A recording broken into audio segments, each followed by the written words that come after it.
Hello मित्रों, welcome back to our another video. और इस वीडियो के अंदर हम बात करने वाले हैं technical analysis versus fundamental analysis. तो आज है हमारा डे 11 जिसके अंदर हम ये टॉपिक को कवर करेंगे। एंड आई होप कि आपको इस सीरीज में मजा आ रहा होगा जिसमें हम बेसिक्स कवर कर रहे हैं स्टॉक मार्केट के, एंड आने वाले टाइम में हम एडवांस भी करने वाले हैं। तो अगर आप चैनल पर न्यू हो और आप डायरेक्टली इस वीडियो पर आए हो तो मैं आपको बोलूंगा कि सीरीज स्टार्टिंग से देखो, स्टेप बाय स्टेप देखो, तब आपको समझ में आएगा। और hit the bell icon, hit the subscribe button, जिससे कि आपको आने वाली वीडियोस के नोटिफिकेशंस भी मिलते रहे और आप हमारे चैनल से जुड़े रहें। ऑल राइट, सो कंटिन्यू करते हैं एंड स्टार्ट करते हैं। सबसे पहले मैं आपको बताता हूं कि टेक्निकल एनालिसिस क्या है। टेक्निकल एनालिसिस को चार्ट से बहुत प्यार है, ठीक है। मतलब अगर आप टेक्निकल एनालिसिस कर रहे हो तो आप चार्ट्स के कैंडल्स को देखकर एनालिसिस कर रहे हो। अगर आप फंडामेंटल एनालिसिस कर रहे हो यानी कि आप बैलेंस शीट को देखकर ही शादी करोगे, ठीक है। तो ये हो गया फंडामेंटल एनालिसिस। अब टेक्निकल एनालिसिस के अंदर कंपोनेंट्स क्या क्या आते हैं, जैसे कि अभी हमने पीछे सीखे हैं, चार्ट्स हो गए, कैंडल्स हो गए, प्राइस एक्शन, ठीक है, इंडिकेटर्स, ये सारे यूज होते हैं टेक्निकल एनालिसिस के अंदर। फंडामेंटल एनालिसिस के अंदर क्या होता है, लाइक कंपनी की balance sheet, P ratio, EPS, company का क्या इंपैक्ट पड़ेगा, वो सारी चीजें कैलकुलेट करके हम फंडामेंटल एनालिसिस की तरफ जाते हैं। अगर आप लॉन्ग टर्म इन्वेस्टमेंट देख रहे हो, अगर आप लॉन्ग टर्म में पैसा लगाना चाहते हो, एक बार पैसा लगा के काफी लंबे समय तक के लिए छोड़ना चाहते हो, तो आप फंडामेंटल एनालिसिस करोगे, क्योंकि उसमें आपको कंपनी के क्या गोल्स हैं उनको पहले आइडेंटिफाई करना पड़ेगा। आपको ये देखना पड़ेगा कि कंपनी का भी करेंटली पीई रेशियो क्या है,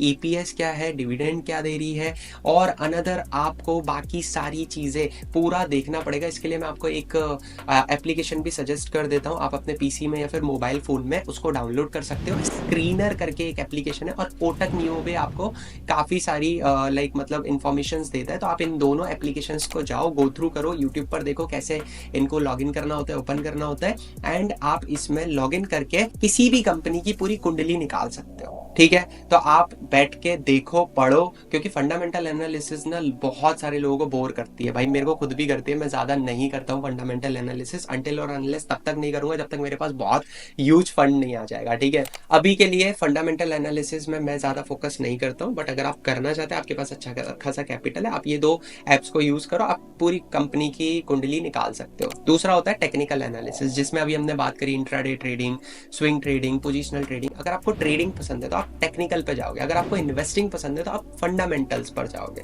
ठीक है। क्लियर हो गया। चलो बहुत इजी लैंग्वेज में ना एक बार इनके ना डिफरेंसेस को भी समझ लेते हैं। थोड़ा सा मैं आपको ना डिफरेंसेस बता देता हूँ। सबसे पहले इसकी अगर स्पीड की बात करें तो टेक्निकल एनालिसिस में फास्ट होता है, ठीक है, बट फंडामेंटल्स टाइम लेता है, क्योंकि आपको पूरी कंपनी की पूरी जो डॉक्यूमेंट्स हैं, डेटाज हैं, वो सारे देखने पड़ेंगे, तो उसमें लगता है टाइम, ठीक है। दूसरा, अगर टाइप की बात करो तो अभी मैंने आपको बताया, अगर आपको टेक्निकल एनालिसिस वाले पॉइंट पर जाना है तो आप ट्रेडिंग करते हो, अगर आपको फंडामेंटल एनालिसिस वाले पॉइंट पर जाना है तो आप इन्वेस्टिंग करते हो।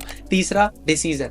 ये डिसीजन कैसे लेते हैं, टेक्निकल में हम प्राइस बेस्ड डिसीजन लेते हैं और फंडामेंटल में हम वैल्यू बेस्ड डिसीजन लेते हैं कि कंपनी क्या वैल्यू क्रिएट करेगी आने वाले टाइम में कंट्री के ऊपर, या फिर हमारे जीडीपी के, या फिर इकोनॉमी में क्या डिस्ट्रीब्यूट करेगी, क्या मतलब एक होता है ना कि योगदान उसका रहेगा, ठीक है, उसके बेसिस पे। चौथी चीज आती है कि लाइक एक्यूरेसी। एक्यूरेसी क्या होता है कि एक्यूरेसी हाई होती है शॉर्ट टर्म में टेक्निकल में, ठीक है, और एक्यूरेसी हाई होती है लॉन्ग टर्म में फंडामेंटल्स में, क्योंकि जहां लॉन्ग टर्म की बात आ रही है वहां फंडामेंटल, जहां शॉर्ट टर्म की बात आ रही है वहां टेक्निकल। देन आता है फन। भाई फन किस में होगा, सिंपल इंस्टेंट चिल चाहिए तो आप टेक्निकल में जाओ, क्योंकि उसमें आप एक दिन, 2 दिन, 5 दिन, एक हफ्ता, एक महीना, कुछ महीनों के लिए आप अपना ट्रेडिंग कर रहे हो, ठीक है, तो वहां से आपको पैसा आएगा जाएगा वो होगा। बट अगर आप लॉन्ग टर्म इन्वेस्टमेंट कर रहे हो तो वो लॉन्ग टर्म चिल हो गई, ठीक है, कि आप लॉन्ग टर्म तक पैसा डाल के बस मजे ले रहे हो।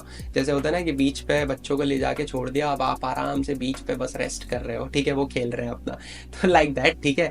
तो इस तरीके से आपने अपना स्टॉक लगा, मतलब अपना शेयर बाय करके रख दिए, एंड अब आप आराम से अपना चिल होके बाकी के चीज़ों में अपना फोकस कर रहे हो। एंड 5 साल बाद आप देखोगे कि लाइक आपका जो स्टॉक है काफ़ी अच्छा बूम हो चुका है, काफ़ी आपका प्रॉफिट जनरेट हो चुका है, एंड लाइक दैट, ठीक है। जैसे अगर उस टाइम कोई भी पर्सन, लाइक जिस टाइम बिटकॉइन $1, $2, $3 में मिल रहा था, उस टाइम अगर किसी इंसान ने इन्वेस्ट किया था, आज की डेट में आप देख सकते हो कि भाई $91,000 $94,000 में अभी करंटली चल रहा है, ठीक है। तो वही चीज़ है कि यार MRF का शेयर भी आप ले लो ठीक है। तो यही है कि लॉन्ग टर्म इन्वेस्टिंग से वेल्थ क्रिएशन होता है, लोग वेल्थ क्रिएट करते हैं, ठीक है। तो आई होप आप मुझे बताओ कमेंट करके आपको बेस्ट कौन सा लग रहा है, लाइक टेक्निकल एनालिसिस आपको बेस्ट लग रहा है या फिर फंडामेंटल एनालिसिस बेस्ट लग रहा है। इसी के साथ हम एंड करेंगे इस वीडियो को, क्योंकि आपको मैं इस सीरीज के अंदर बेसिक्स बता रहा हूँ एंड आई होप कि आपको समझ में आया होगा। इसको और डीप डाउन जाने के लिए ना हमें बहुत लंबी वीडियो की जरूरत है एंड अभी हमें उतना डीप डाउन जाने की जरूरत नहीं है, आने वाली सीरीज में हम जाएंगे। बट अगर आपको ये वीडियो यहाँ तक पसंद आई है, अच्छी लगी है, ये सीरीज आपको पसंद आ रही है, तो चैनल को सब्सक्राइब कर देना। मिलते हैं नेक्स्ट वीडियो में रिस्क मैनेजमेंट के साथ, कि रिस्क को कैसे मैनेज करें। अब यहाँ तक आप ट्रेडिंग ऑलमोस्ट पूरा कंप्लीट कर चुके हो, अब आपको मेन फोकस करना है रिस्क मैनेजमेंट पर और कुछ ऐसे पॉइंट्स, इंपॉर्टेंट पॉइंट्स जो कि मैं लास्ट वीडियो में आपको बताऊंगा, जो आपको ट्रेडिंग शुरू करने से पहले पता होने चाहिए। ऑलराइट, मिलता हूँ नेक्स्ट वीडियो में। Thank you so much.